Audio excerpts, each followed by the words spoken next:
Chers abonnés, chers visiteurs, bienvenue sur ce podcast qui aujourd'hui se consacre à Balto, le fameux chien héros des neiges.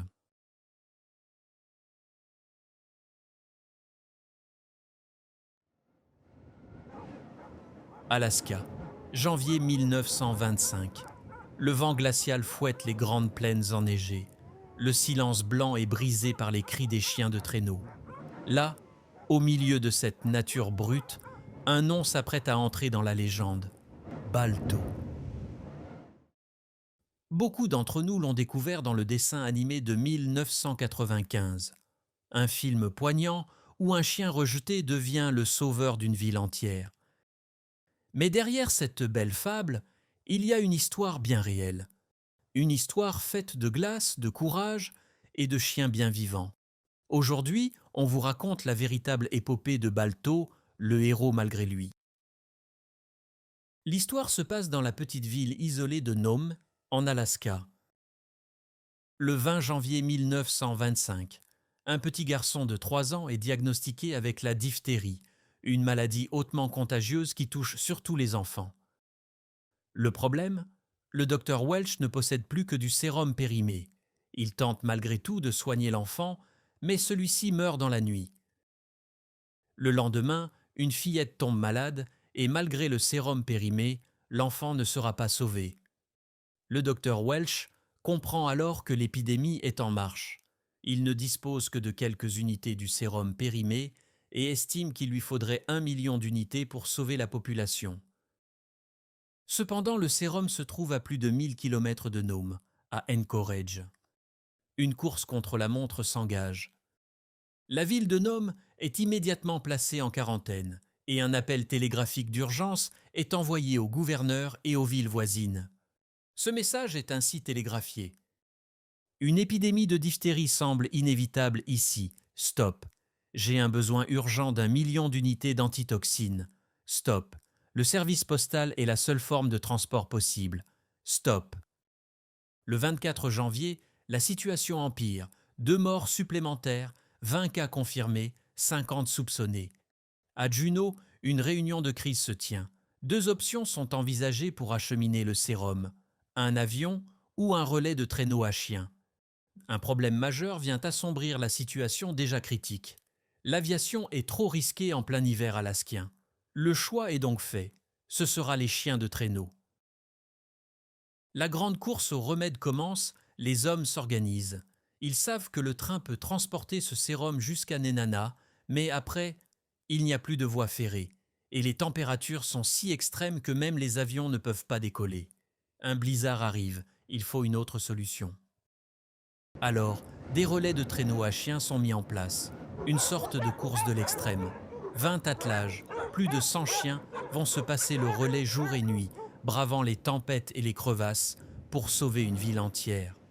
Parmi eux, un chien noir avec une tache blanche sur la poitrine, Balto. Contrairement à ce que raconte le film, Balto n'était pas un loup solitaire. C'était un husky sibérien, un chien robuste mais jugé ordinaire. Il appartenait à Leonard Seppala, un célèbre moucheur norvégien. Mais Seppala n'avait pas misé sur lui. Son chien fétiche, c'était Togo, plus vif, plus résistant, plus rapide. Et c'est justement Togo qui a accompli la plus longue et la plus dangereuse portion du trajet, plus de 400 km dans des conditions glaciales. Balto, lui, se trouvait dans le dernier attelage, celui de Gunnar Kaasen, un employé de Seppala. Mais voici un détail qui a fait la gloire de Balto. Kaasen devait passer le relais à un autre mûcheur, Ed Rohn.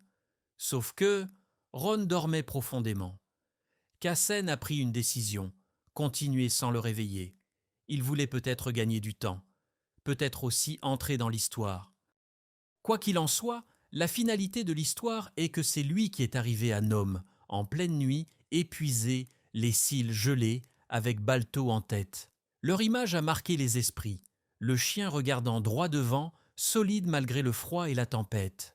C'est ainsi que Balto devient un héros national malgré lui. À New York, une statue de lui est érigée à Central Park, avec l'inscription « Endurance, fidélité, intelligence ». En son honneur, mais également pour l'ensemble des attelages ayant bravé le froid pour sauver les enfants de Nome.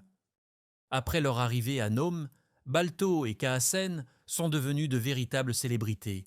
Ils ont été acclamés comme des héros à travers les États-Unis, invités dans des parades, photographiés et même embarqués pour une tournée promotionnelle dans tout le pays. Mais l'histoire ne s'arrête pas là, et elle devient même un peu triste.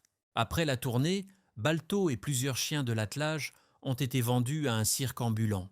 Maltraités, négligés, ils passaient leur journée en cage dans des conditions déplorables. Heureusement, en 1927, un homme du nom de George Kimball, choqué par leur sort, lança une campagne de collecte de fonds à Cleveland, Ohio, pour les racheter. La ville tout entière s'est mobilisée.